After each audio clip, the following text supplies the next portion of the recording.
ನಮ್ duty start ಆಗಿದ್ದು ಇವತ್ತು ಹಿಂಗೆ ಚಳಿ ಚಳಿ. ಸ್ವಲ್ಪ ಇವತ್ತು ಲೇಟ್ ಆಗಿ ಎದ್ದೆ. ಅಮ್ಮ ಬೆಳಿಗ್ಗೆ ಎಬ್ಸಿದ್ರು, ಎದ್ದೇಳೋದ್ ಲೇಟ್ ಆಯ್ತು. ಬಟ್ ಬರ್ತಿದಂಗೆ ನೀರ್ ತಗೊಂಡ್ ಬಾ ಅಂತಂದ್ರು. ಟೈಮ್ ಬಂದ್ಬಿಟ್ಟು 8:30 ಆಗಿ ಬಂತು. 7:30 ಎದ್ದೆ. ಎದ್ದು ಫ್ರೆಶ್ ಅಪ್ ಆಗಿ, ಅಪ್ಪೇ ಇದು ಯಾವ್ದೋ flash back rebel star Ambareesh ಹಳೇದು ಅಕ್ಕಿಲ್ಲ ಬೆಳೆ ಇಲ್ಲ ಚಕ್ರ ಇವಾಗ ಕತೆ ತಂಗಿದ್ಯಲ್ಲಪ್ಪೇ. ಇವಾಗ ಬಂದು ಡ್ಯೂಟಿ ಮೇಲೆ ಡ್ಯೂಟಿ ಮೇಲೆ ಅಂತೀನಿ, ಅಂಗಡಿ ಹತ್ರ ಬಂದು ನೀರೆಲ್ಲ ತಗೊಂಡ್ ಬರ್ಬೇಕಾಗಿತ್ತು. ಅದನ್ನ ನೀರು ತಗೊಂಡು ಇವಾಗ ಅಂಗಡಿಲಿ ಕೊಟ್ಟು ಸೀದಾ ಡ್ಯೂಟಿ ಆನ್ ಮಾಡಿ ಹೊರಡೋದು. ನಿಮ್ಮನ್ನ ತಡೆದಿರುವವರು ಯಾರು? ಎಷ್ಟಾಗುತ್ತೆ ಅಷ್ಟು 4-5 ಗಂಟೆ ತನಕ ಡ್ಯೂಟಿ ಮಾಡ್ಕೊಳ್ಳೋಣ. ಇವತ್ತು ಇವ್ರಿಗೆ ಪೋಲಿಯೋ ಡ್ರಾಪ್ ಹಾಕ್ಸಕ್ ಹೋಗ್ತಾ ಇದೀವಿ. ಇನ್ನೊಂದು ಸೂಜಿ ಬೇರೆ ಬಾಕಿ ಆಯ್ತು, ಅದನ್ನು ಮಾಡ್ಸೋಣ ಇವಾಗ. ಅಕ್ಕ ಪಕ್ಕ ಯಾರನ್ನ ಇದ್ರೆ ಹೇಳಿ. ಹಾ ಸರಿ, ಹೊರಡೋಣ ಸರಿ ಅಷ್ಟೇ. ಓಕೆಮ್ಮ, ಹೋಗು ಗುಡ್ಡ. ಹುಡುಗ ನಗ್ತಿದ್ಯಾ? ಇನ್ನೊಂದ್ ಹಾಕ್ಬೇಕಾ? ಬೇಡ ಸಾಕು.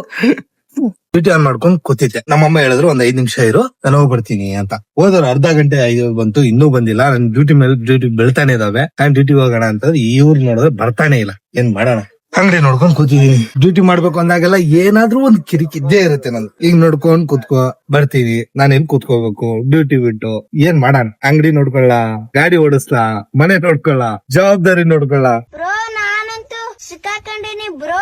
ಇನ್ನೂ ಬಂದಿಲ್ಲ ನೋಡಿ. ಗಂಟೆ ಬಂತು, ಡ್ಯೂಟಿಗಳು ಬೀಳ್ತಾ ಇದಾವೆ. ಇವ್ರು ನೋಡಿದ್ರೆ ಹೋದವ್ರು ಬಂದೇ ಇಲ್ಲ. ಹಿಂಗ ಏನ್ ಮಾಡೋಣ? ಡ್ಯೂಟಿಗೆ ಹೋಗ್ಬೇಕು ಅಂತಂದ್ರೆ ತಲೆ ಕೆಟ್ಟು ಹೋಗ್ಬಿಡುತ್ತೆ. ಏನಾದ್ರೂ ನನ್ ಮನ್ಸಿಂದ ಬರ್ತೀನಿ ಡ್ಯೂಟಿ ಮಾಡ್ಬೇಕು ಅಂತ. ಆ ದಿನ ಈ ರೀತಿ ನನ್ ತಲೆ ಮೇಲೆ ಹಾಕ್ಬಿಟ್ಟು ಅತ್ಯ ಸೊಸೆ ಇಬ್ರು ಹೋಗ್ಬಿಟ್ಟವ್ರೆ. ಇವಾಗ ಅಂಗಡಿ ನೋಡ್ಕೊಂಡು ನಾನ್ ಕೂತಿದೀನಿ. 1 ಅವರ್ ಆಗ ಬಂತು. ಡ್ಯೂಟಿ ಮಾಡ್ತೀನಿ ಅಂತ ಬಡ್ಕೋತೀನಿ. ಇವಾಗ ನನ್ ಕೈಯಲ್ಲಿ ₹1 ಇಲ್ಲ, ನನ್ನ ಅಕೌಂಟ್ ಅಲ್ಲಿ ದುಡ್ಡೇ ಇಲ್ಲ, ₹1 ಇಲ್ಲ. ಏನೇ ಡ್ಯೂಟಿ ಮಾಡೋಣ ಅಂತ ಈ ರೀತಿ ನಂದು ಹಣೆ ಬರ. ಡ್ಯೂಟಿ, ಮನೆ, ಅಂಗಡಿ. ಇವಾಗ ಬಂದು ಉಸ್ಕೋತವ್ರೆ. ನಾನ್ ಡ್ಯೂಟಿ ಮಾಡ್ಬೇಕು, ಕೈಯಲ್ಲಿ ₹1 ಇಲ್ಲ ಅಂತ ಹೇಳೋದಿಕ್ಕೆ. ಬನ್ನಿ, ಬ್ರೆಡ್ ಆಮ್ಲೆಟ್ ಇದನ್ನ ತಿನ್ಕೊಂಡು ಹೋಗೋಣ ಇವಾಗ.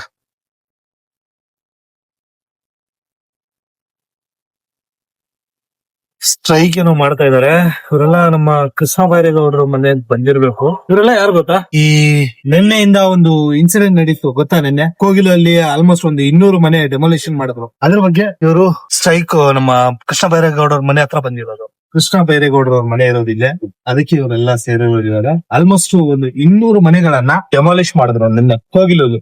ಗೊತ್ತಿಲ್ಲ ಅದು ಏನಕ್ಕೆ ಡೆಮಾಲಿಷನ್ ಮಾಡಿದ್ದಾರೆ. ಕೆಲವೊಬ್ರು ಹೇಳ್ತಾ ಇದಾರೆ ಲಂಚ ಕೊಟ್ಬಿಟ್ಟು ಮನೆಗಳನ್ನ ಮಾಡ್ಕೊಂಡಿದ್ರು, ದುಡ್ಡು ಕೊಟ್ಬಿಟ್ಟು ಅದು ಗೋಮಾಳ ಜಾಗನ ಬಳಸ್ಕೊಂಡಿದ್ರು ಅಂತ. ನಿಜಾನೋ ಸುಳ್ಳು ಏನು ಎತ್ತ ಅದೋ ಒಂದು ವಾರ್ನಿಂಗ್ ಆದ್ರೂ ಕೊಡ್ಬೇಕು. ಈ ರೀತಿ ಮನೆ ಡೆಮಾಲಿಷ್ ಮಾಡ್ತಾ ಇದೀವಿ, ಎಲ್ಲ ಖಾಲಿ ಮಾಡಿ ಅಂತ. ಬೆಳಗ್ಗೆನೆ ಬಂದ್ಬಿಟ್ಟು ಎಲ್ಲಾ ಸಿಲಿಂಡರ್ ಎಲ್ಲ ತೆಗೆದ್ಬಿಟ್ಟು ಡೆಮಾಲಿಷ್ ಮಾಡ್ಬಿಟ್ರೆ ಎಲ್ಲ ಹೋಗ್ಬೇಕು. ಅದ್ರಲ್ಲೂ ಈ ಡಿಸೆಂಬರ್ ಚಳಿಲಿ ಎಲ್ಲ ಹೋಗ್ಬೇಕು ಫ್ಯಾಮಿಲಿಗಳು. ಅವ್ರ ಫ್ಯಾಮಿಲಿ ಬಗ್ಗೆ ನಾವು ಯೋಚನೆ ಮಾಡ್ತಾ ಇದೀವಿ. ಒಂದ್ ಮಾತು ಹೇಳ್ಬೇಕು, ನಮ್ಮ ಬೆಂಗಳೂರಲ್ಲಿ ಎಷ್ಟು ಜನ ಆಟೋ ಡ್ರೈವರ್ಗಳಿದಾರೋ ಅವ್ರಿಗೆಲ್ಲ ಸ್ವಂತ ಮನೆ ಅನ್ನೋದೇ ಇಲ್ಲ. ನಮ್ಮ ಚಾಲಕರ ನಾಯಕರು ಇದ್ರ ಬಗ್ಗೆ ಸ್ವಲ್ಪ ಗಮನ ವಹಿಸ್ತಾರೆ. ಎಷ್ಟೋ ಜನ ಆಟೋ ಚಾಲಕರು ಬಾಡಿಗೆ ಮನೆಯಲ್ಲೇ ಇದಾರೆ. ಇದು ನಂದು ಅಂತ ಹೇಳ್ತಾ ಇಲ್ಲ, ಪ್ರತಿಯೊಬ್ಬರದು ಕೂಡ ಅದೇ. ಆಲ್ಮೋಸ್ಟ್ ಬೆಂಗಳೂರಲ್ಲಿ ಒಂದು 5 ಲಕ್ಷ ಆಟೋ ಚಾಲಕರು ಇದಾರೆ. ಅವ್ರಿಗೆಲ್ಲ ಸ್ವಂತ ಮನೆ ಇಲ್ಲ, ಎಲ್ಲರೂ ಬಾಡಿಗೆ ಮನೆಯಲ್ಲಿ ಇರೋರು. ಅವ್ರಿಗೋಸ್ಕರ ಏನಾದ್ರು ಒಂದು ಮನೆ ತರ ಏನಾದ್ರು. ಈ ಕಡೆ ದುಡಿಮೆ ಇಲ್ಲ, ಈ ಕಡೆ ಬೈಕ್ ಟ್ಯಾಕ್ಸಿ ಹಾವಳಿ, ಇನ್ನೊಂದ್ ಕಡೆ ಬೇರೆ ರೀತಿ ಗಾಡಿಗಳು, ಲೋನು, EMI, ಮನೆ ಬಾಡಿಗೆ, ಮಕ್ಕಳ ಸ್ಕೂಲು ಫೀಸು, ಎಲ್ಲಾ ಕಮಿಟ್ಮೆಂಟ್ ಗಳನ್ನ ಯೋಚನೆ ಮಾಡಿದ್ರೆ ಕಷ್ಟ. ಕಮಿಟ್ಮೆಂಟ್ ತುಂಬಾ ಇದಾವೆ, ಬಟ್ ಅದನ್ನೆಲ್ಲ ಹೇಳ್ಕೊಂಡಕ್ ಆಗಲ್ಲ. ಹೇಳ್ಕೊಂಡ್ಬಿಟ್ರೆ ಇವ್ನ್ ಸ್ಕ್ಯಾನರ್ ಹಾಕಕ್ ಬಂದ, ಭಿಕ್ಷೆ ಬೇಡಕ್ ಬಂದ, ಹಣೆ ಬರ. ಸ್ವಂತ ಮನೆ ಅನ್ನೋದಿಲ್ಲ. ನಾವ್ ಅನ್ಕೊಂಡಷ್ಟು ದುಡಿಮೆ ಇಲ್ಲ. ಇಲ್ಲೇನಾಗ್ತಾ ಇದೆ ಗೊತ್ತಾ? ನನ್ನ ದುಡಿಮೆ ₹1000 ಇದ್ರೆ ನನ್ನ ಕಮಿಟ್ಮೆಂಟ್ 2000. ಇದು ಬರೀ ನಂದೊಬ್ಬಂದಲ್ಲ, ನಮ್ಮ ಇಡೀ ಆಟೋ ಚಾಲಕರು ಪ್ರಾಬ್ಲಮ್ ಏನಪ್ಪಾ ಅಂದ್ರೆ, ನನ್ ದುಡಿಮೆ 1000 ಇದ್ರೆ ನನ್ ಕಮಿಟ್ಮೆಂಟ್ 2000 ಇರುತ್ತೆ. ಆ ₹2000 ಕಮಿಟ್ಮೆಂಟ್ ಗೆ ನಾನು ಮಿನಿಮಮ್ ₹3000 ದುಡಿಬೇಕು. ₹3000 ದುಡಿಯೋಕೆ ಆ ದುಡಿಮೆ ಇಲ್ಲ. ಅದಕ್ಕೆ ಬೈಕ್ ಟ್ಯಾಕ್ಸಿನ ಸ್ಟಾಪ್ ಮಾಡಿ. ಮೊನ್ನೆ ಒಬ್ರು ಚಾಲಕರು ಆಟೋ ಡ್ರೈವರು ವಿಷ ಕೊಡಿದ್ರು. ಈ ಕಮಿಟ್ಮೆಂಟ್ ಗಳಿಂದಾನೆ ಆಗ್ತಾ ಇಲ್ಲ, ದುಡಿಮೆ ಆಗ್ತಾ ಇಲ್ಲ. ಕಮಿಟ್ಮೆಂಟ್ ಗಳು ತುಂಬಾ. ಎಷ್ಟೇ ಆಪ್ಗಳಲ್ಲಿ ನೋಡಿದ್ರು ದುಡಿಮೆ ಇಲ್ಲ. ಎಲ್ಲೋದ್ರು ಏನು ಆಯ್ತಲ್ಲ, ನಮ್ಮ ಪರಿಸ್ಥಿತಿ ಯಾರಿಗೂ ಹೇಳಕ್ ಆಗ್ತದೆ. ನೋಡೋಣ, ಡ್ಯೂಟಿ ಮಾಡ್ಕೊಳ್ಳೋಣ. ದುಡಿಮೆ ಇಂಪಾರ್ಟೆಂಟ್. ನಾನ್ ಮನೆ ಜವಾಬ್ದಾರಿಗೋಸ್ಕರ ಅಂಗಡಿ ಮನೆ ಇದೇ ಆಗ್ಬಿಟ್ಟಿದೆ. ಇನ್ಮೇಲೆ ಆದ್ರೂ ಸ್ವಲ್ಪ ಡ್ಯೂಟಿ ಕಡೆ ಗಮನ ಕೊಡೋಣ. ಡ್ಯೂಟಿಗೋಸ್ಕರ ವೇಟಿಂಗ್. ನೋಡೋಣ ಯಾವ್ದು ಬೀಳುತ್ತೆ ಅದ್ ಮಾಡೋಣ. ಕ್ರಿಸ್ಮಸ್ಗೆ ರೆಡಿ ಆಗಿರುವಂತ ಮಾಲ್ ಆಫ್ ಏಷ್ಯಾ. ಈ ಸಾರಿ ಕ್ರಿಸ್ಮಸ್ಗೆ ಮಕ್ಕಳನ್ನೆಲ್ಲ ಕರ್ಕೊಂಡ್ ಬರ್ಬೇಕಂತ ಪ್ಲಾನ್. ನೋಡೋಣ ಏನಾಗುತ್ತೆ. ನನಗಂತೂ ಗ್ಯಾರಂಟಿ ಇಲ್ಲ ನಾನ್ ಬರ್ತೀನಿ ಅಂತ. ಒಂದೇ ಒಳ್ಳೇದು ಬರ್ಲಿಲ್ಲ. ದುಡ್ಡಿದ್ರೆ ಸತ್ತಿರೋ ಪ್ರೇಯಸಿಗೂ ತಾಜ್ ಮಹಲ್ ಕಟ್ಬಹುದು, ದುಡ್ಡಿಲ್ಲ ಅಂದ್ರೆ ಬದುಕಿರೋ ಪ್ರೇಯಸಿಗೂ ತಾಳಿನೂ ಕಟ್ಟಕ್ ಆಗಲ್ಲ. ಏನ್ ಲೈನ್ ಗುರುವೆ, ಸಖತ್ತಾಗೈತೆ ಲೈನ್ ಮಾತ್ರ ಸಖತ್ತಾಗಿ ರೆಡಿ ಮಾಡೋರೆ. ಕ್ರಿಸ್ಮಸ್ ಇದ್ದು ನೀರಿಂದೆಲ್ಲ ನಡೀತೈತೆ, ನೋಡ್ತಾ ಇದೀರಾ ಎಷ್ಟ್ ಚೆನ್ನಾಗಿ ರೆಡಿ ಮಾಡೋರು ನೋಡಿ. ಪೂರ್ತಿ ಕ್ರಿಸ್ಮಸ್ ಬರ್ಬೇಕಿಲ್ಲ. ಕ್ರಿಸ್ಮಸ್ ದಿನ ಚೆನ್ನಾಗಿರುತ್ತೆ. ಇವಾಗ ಲಾಸ್ಟ್ ಇಯರ್ ಆಚೆ ಇಯರ್ ಕ್ರಿಸ್ಮಸ್ಗೆ ಓಪನಿಂಗ್ ಆಗಿತ್ತು ಇದು ಮಾಲ್. ಸಖತ್ತಾಗಿ ಪ್ರಚಾರ ಪಡ್ಕೊಂತು. ಏನ್ ಗೊತ್ತಾ, ಎಂಟ್ರಿಗೆ 200 ರೂಪಾಯಿ. ಕಾರಲ್ಲಿ ಬಂದ್ರೆ ಒಳಗಡೆ ಬಂದ್ರೆ ಕಾಸಿಲ್ಲ. ಬಟ್ ಇಲ್ಲಿಂದ ನೀವು ನಡ್ಕೊಂಡು ಒಳಗಡೆ ಬರ್ತೀನಿ ಅಂತಂದ್ರೆ 200 ರೂಪಾಯಿ ಟಿಕೆಟ್ ಮಾಡ್ಬಿಟ್ಟು ಹೆವಿ ಕಾಂಟ್ರವರ್ಸಿ ಆಗಿ, ಆಮೇಲೆ ಕನ್ನಡದ ಕಾಂಟ್ರವರ್ಸಿ ಆಗಿ ಅವಾಗ ಸಖತ್ತಾಗಿ ಫೇಮಸ್ ಆಯ್ತಿದ್ದು. ನಮ್ಗೆ ಅನ್ಸುತ್ತೆ ಫೇಮಸ್ ಆಗಕ್ಕೆ ಕಾಂಟ್ರವರ್ಸಿ ಮಾಡ್ಕೊಂಡಿತ್ತೇನೋ ಈ ಮಾಲ್ ಸಿಬ್ಬಂದಿ ಅಂತ. ಮಾಲಾವೇಶ ಯಾರಿಗೂ ಗೊತ್ತಿರ್ಲಿಲ್ಲ ಮಾಲಾವೇಶ. ಬಟ್ ಸಖತ್ತಾಗಿ ಕಾಂಟ್ರವರ್ಸಿ ಮಾಡ್ಕೊಂಡು ಇವರು ಫೇಮನ್ನ ಪಡ್ಕೊಂಡ್ರು. ಹೇಳಕ್ಕಾಗಲ್ಲ ಅವ್ರವ್ರ ಬಂಡವಾಳ ಏನಿರುತ್ತೋ. ದೇವ್ರು ನಿಂಗೆ ಒಳ್ಳೇದ್ ಮಾಡ್ತದ, ನಿನ್ ಜನ್ಮಕ್ಕೆ ಹೋಗು. ಇವಾಗ ನಮ್ಮ ಫ್ರೆಂಡ್ ಅವರು ಹನಿ ಸಾರ್ ಅಂತಂದ್ರು, ಎಲ್ಲಿದಾರೋ ಗೊತ್ತಿಲ್ಲ. ಮಾಡೋಣ, ನೆನ್ನೆ ಹೇಳಿದ್ರಲ್ಲ tea tea tea tea tea ಸರಿಗ್ ಬೈ, ನಾನ್ ಟೀ ಕುಡಿಯಲ್ಲ ಅಂತ. ಇವಾಗ ಫೋನ್ ಮಾಡ್ಬಿಟ್ಟು ಟೀ ಕುಡಿಯಕ್ ಕರೀತವ್ರೆ. ಯಾವಾಗ್ಲೂ ಬಿಸಿನೇ ಈ ವಯ್ಯ. काय जे वहां को इसमें सरकार नगर में ये मैं क्या बोल रहा हूँ, सरकार नगर में हमें चाय पीते तो हम बोलिए हमको, हाँ हमको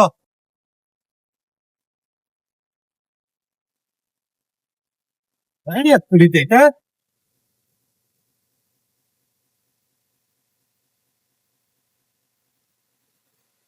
ಗಾಡಿ ಕುಡಿತಾ ಇದ್ದೇನೋ ಅನ್ನಂಗ ಆಯ್ತು.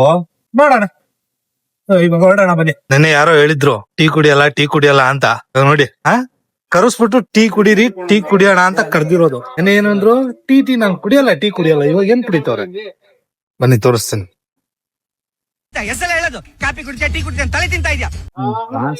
ಫೋನಲ್ಲಿ ಬಿಸಿ ಅಣ್ಣ ಎಷ್ಟಾಯ್ತಣ್ಣ ನಮ್ದು. ಹಾಸ್ಪಿಟಲ್ ಇಂದ ಇವಾಗ ಒಬ್ರನ್ನ ಪಿಕಪ್ ಮಾಡ್ಕೊಂಡು ಬಂದೆ.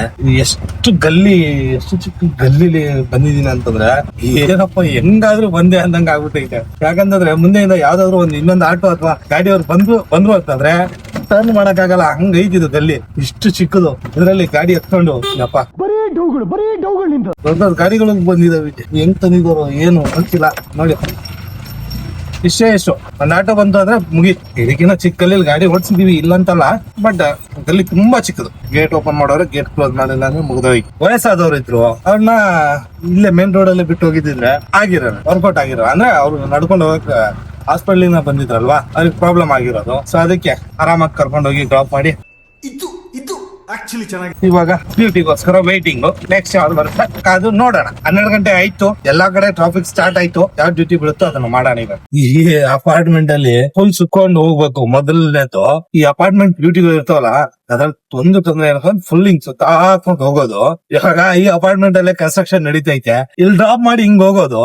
ಬಟ್ ಇವಾಗ ಏನಂದ್ರೆ ವಾಪಸ್ ಹಿಂಗ್ ಬಂದು ಹಿಂಗ್ ಸುತ್ತ ಹಾಕೊಂಡು ಉಲ್ಟಾ ಸೀದಾ ದಾರಿ ತೋರ್ಸೋನೆ ಗೊತ್ತಿಲ್ಲ ಎಲ್ಲೈತು ಎಕ್ಸಿಟ್ ಹುಡುಕೊಂಡು ಹೋಗ್ತಾ ಇದೀನಿ. ಏನೋ ಒಂದು ಬೋರ್ಡ್ ಹಾಕಿಲ್ಲ, ಏನು ಹಾಕಿಲ್ಲ, ದಾರಿನೂ ತೋರ್ಸಕ್ ಯಾರು ಇಲ್ಲ. ಇಲ್ಲಿ ನೋಡಿ ಹಿಂಗ್ ಕ್ಲೋಸ್ ಮಾಡ್ಬಿಟ್ಟವ್ರೆ, ಗೊತ್ತೇ ಆಗಲ್ಲ ಯಾವ ಕಡೆ ಹೋಗ್. ಅರ್ಥ ಆಯ್ತು ಅನ್ಸುತ್ತೆ. Right exit, left exit. ಸಖತ್ತಾಗಿದ್ದು ಅಪಾರ್ಟ್ಮೆಂಟ್. ಮೊದ್ಲೆಲ್ಲ ಇಲ್ಲೆಲ್ಲ ಡೆಲಿವರಿ ಕೆಲಸ ಮಾಡಿದೀನಿ ನಾನು. ಲಾಕ್ಡೌನ್ ಟೈಮ್ ಅಲ್ಲಿ ಒಂದು ಗುರ್ಗಿದ್ ಗಾರ್ಡನ್ ಅಂತ ಒಂದಿತ್ತು, ವೆಜಿಟೇಬಲ್ಸ್ ಮನೆಗ್ ತಗೊಂಡೋಗಿ ಡೆಲಿವರಿ ಮಾಡೋದು. ಅದು ಮಾಡ್ತಾ ಇದ್ವಿ. ನಾನು ನಮ್ ಫ್ರೆಂಡ್ ಒಬ್ರು ಸಂಜಯ್ ಅಂತ ಇದಾರೆ, ಇನ್ನೊಬ್ರು ರಾಮು ಅಂತ ಇದಾರೆ. ಆಲ್ಮೋಸ್ಟ್ ಒಂದು 25 ಜನ ಇದ್ವಿ. ಒಂದೊಂದ್ ಏರಿಯಾಗ ಸರೌಂಡಿಂಗ್ ಕೊಟ್ಬಿಡ್ತಿದ್ರು. ಕ್ರೇಟ್ ಗಳಲ್ಲಿ ಬರ್ತಿದ್ವು. ಹಿಂದೆ ಆಟೋದಲ್ಲೆಲ್ಲ ಕ್ರೇಟ್ ತುಂಬ್ಕೊಂಡು ಹೋಗ್ತಿದ್ವಿ ನಾವು. ಬಟ್ ಬರ್ಬರ್ದೇನ ಕ್ರೇಟ್ ಜಾಸ್ತಿ ಆದಂಗೆಲ್ಲ ಪೊಲೀಸರು ರೆಡಿಯಾಗಿ ಸ್ಟಾರ್ಟ್ ಆದ್ರಲ್ಲ, ಸೊ ಅದಕ್ಕೆ ಕ್ರೇಟ್ ಅನ್ನೆಲ್ಲ ಅಲ್ಲೇ ಇಟ್ಟು ಎಲ್ಲಾ ತರಕಾರಿನ ಚೀಲದಲ್ಲಿ ಕಟ್ಕೋತಿದ್ವಿ. ಒಂದೊಂದ್ ಬ್ಯಾಗ್ ಬಿಟ್ಟಿತ್ತು, ಆ ಬ್ಯಾಗ್ ಅಲ್ಲೆಲ್ಲ ಕಟ್ಕೊಂಡು ಅದಕ್ಕೆ ಸ್ಟಿಕರ್ ಅಂಟಿಸಿ ಕರೆಕ್ಟ್ ಸೀರಿಯಲ್ ವೈಸ್ ನಂಬರ್, ಈ ನಂಬರ್ ಈ ಅಡ್ರೆಸ್ ತಗೊಂಡೋಗಿ ತಲುಪಿಸೋದು ಆಟೋದಲ್ಲಿ. ಅವಾಗೆಲ್ಲ ಮಾಡಿದೀವಿ. ಅವಾಗೆಲ್ಲ ಕಲೆಕ್ಷನ್ ಗಾಡಿ ಓಡಿಸ್ತಾ ಇದೀವಿ. ಇವಾಗೆಲ್ಲ ಸ್ವಂತ ಗಾಡಿ ಹಾಕೊಂಡಿದೀವಿ. ಎಲ್ಲಾ ತರದ್ ಕೆಲಸ ಮಾಡಿ ಆಟೋ ಲೈನಿಂಗ್ ಬಂದಿರೋದು. ಈ ಕೆಲಸ ಮಾಡಿಲ್ಲ ಅಂತ ಏನಿಲ್ಲ. ಫಸ್ಟ್ ಬೆಂಗಳೂರು ಬಂದಾಗ್ಲೇ ನಾನು ತಟ್ಟೆ ತೊಳೆದಿದ್ದೆ ಒಂದು ಹೋಟ್ಲ್ ಅಲ್ಲಿ. ಆಸ್ ಅ ವೈಟರ್ ಕೆಲ್ಸಕ್ಕಂತ ಕರ್ಕೊಂಡ್ ಬಂದಾಗ ನಾವು ವೈಟರ್ ಕೆಲಸ ಸಿಗ್ಬೋದು ಅಂತ ಬಂದ್ವಿ. ಬಟ್ ಆಮೇಲೆ ಇಂಗ್ಲಿಷ್ ಬರ್ಲೇಬೇಕು, ಇಂಗ್ಲಿಷ್ ಬರಲ್ಲ ನಿಂಗೆ, ಹೋಗಿ ಕಿಚನ್ ಅಲ್ಲಿ ಕೆಲಸ ಮಾಡಿದ್ವಿ, ತಟ್ಟೆ ತೊಳೆದ್ವಿ. ಆಮೇಲೆ ವೈಟರ್ ಕೆಲ್ಸಕ್ಕೆ, ಡೆಲಿವರಿ ಬಾಯ್ ಕೆಲ್ಸಕ್ಕೆ ಹೋದೆ. ಅದಾದ್ಮೇಲೆ ವೈಟರ್ ಕೆಲಸ, ಡೆಲಿವರಿ ಬಾಯ್ ಜಾಬ್ ನಾನು ಫಿಕ್ಸ್ ಮಾಡ್ಕೊಂಡೆ. ಯಾಕಂತಂದ್ರೆ ಅದ್ರಲ್ಲಿ ಚೆನ್ನಾಗಿತ್ತು, ದುಡ್ಡು ಟೆನ್ಷನ್ ಇರ್ಲಿಲ್ಲ. ಡೈಲಿ ಏನಿಲ್ಲ ಅಂತಂದ್ರು 250-300 ರೂಪಾಯಿ ಟಿಪ್ಸೇ ಬರ್ತಿತ್ತು. ಆ ಟಿಪ್ಸ್ ಇಂದಾನೇ ನಡೀತಿತ್ತು ನಮ್ದು. ವಾರಕ್ಕೊಮ್ಮೆ ಕೂತ್ಕೊಂಡು ಪಾರ್ಟಿ ಸಂಡೇ ದಿನ. ಅರ್ಥ ಆಯ್ತು ಅನ್ಸುತ್ತೆ. ಡ್ಯೂಟಿಗಳು ಬಿಡ್ತಾ ಇದಾವೆ, ಇಲ್ಲಂತಲ್ಲ, ಟಕ್ಕಂತ ಎತ್ಕೋತಾವೆ, ಬಿಡ್ತಾನೆ ಇಲ್ಲ ಡ್ಯೂಟಿನ. ಕನ್ಸ್ಟ್ರಕ್ಷನ್ ನಡೀತೈತೆ. ಎಲ್ಲೋ ತಿಂತಿ ಗೊತ್ತಾವ ಇಲ್ವಾ. ಟೀ ಕುಡಿದು ಸಾಕಾಯ್ತು. ಅದಕ್ಕೆ ಬಾದಾಮಿ ಹಾಲು ಕುಡಿತಾ ಇದೀವಿ. ಬನ್ನಿ ಬಾದಾಮಿ ಹಾಲು ಕುಡಿಯೋಣ. ಡ್ಯೂಟಿಗಳು ಬಿಡ್ತಾ ಇಲ್ಲ, ಕಾದು ಸಾಕಾಗೋಯ್ತು. ವಾಪಸ್ ಸಾಕಾರ ನಗರ ಎಲ್ಲಿ ಬೆಳಿಗ್ಗೆ ಟೀ ಕುಡ್ಕೊಂಡು ಹೋಗಿದ್ನೋ ಅದೇ ಏರಿಯಾ ಅಲ್ಲಿಗೆ ಬಂದಿದೀನಿ. ಡ್ಯೂಟಿ ಅಂತೂ ಎಲ್ಲ ಆನ್ ಅಲ್ಲೇ ಐತೆ. ಜಸ್ಟ್ ಇವಾಗ ಡ್ರಾಪ್ ಮಾಡಿದೆ. ಬೆಳಿಗ್ಗೆ ಇಲ್ಲೇ ಟೀ ಕುಡ್ದಿತ್ತು, ಇಲ್ಲೇ ಗಾಡಿ ನಿಲ್ಸಿ ಇಲ್ಲಿಗೆ ಬಂದಿದ್ದು ವಾಪಸ್. ಡ್ಯೂಟಿಗಳು ಇಲ್ಲ ಇವಾಗ 1:30 ಟೈಮ್. ನೋಡೋಣ 4 ಗಂಟೆ ತನಕ ಮಾಡೋಣ. ಬಂದು ಹಾಕೊಳ್ಳೋಣ, ಹೋಗಿ ಫಸ್ಟ್ ಅದನ್ನ ಕುಡ್ಕೊಂಡು ಹೋಗೋಣ. ಮೊನ್ನೆ 2 ದಿನಕ್ಕೊಮ್ಮೆ ಇವ್ನ್ ಫೋಟೋ ಕೇಳ್ತಾನೆ ಅಂತ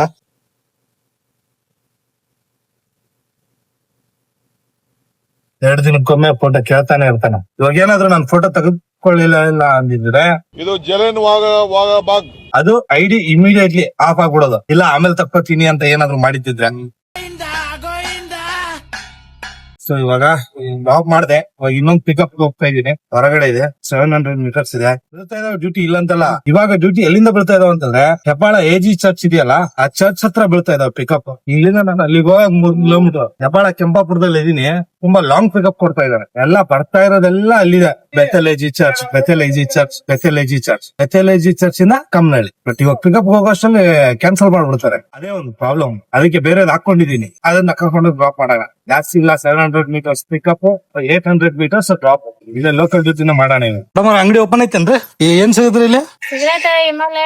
ಟೀ ಇದ್ದಾರೆ. ಶುಗರ್ಲೆಸ್ ಐತೇನ್ರಿ ಟೀ?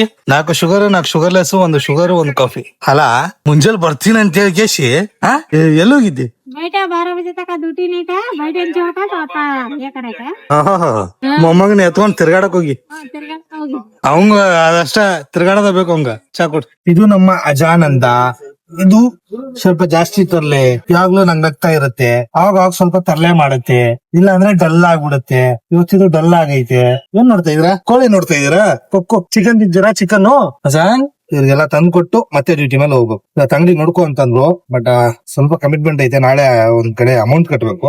1250 ಪ್ಲಸ್ 650, 1800. ಅದಕ್ಕೆ ಡ್ಯೂಟಿ ಮಾಡ್ಕೋಬೇಕು ಇವಾಗ ಫಸ್ಟ್.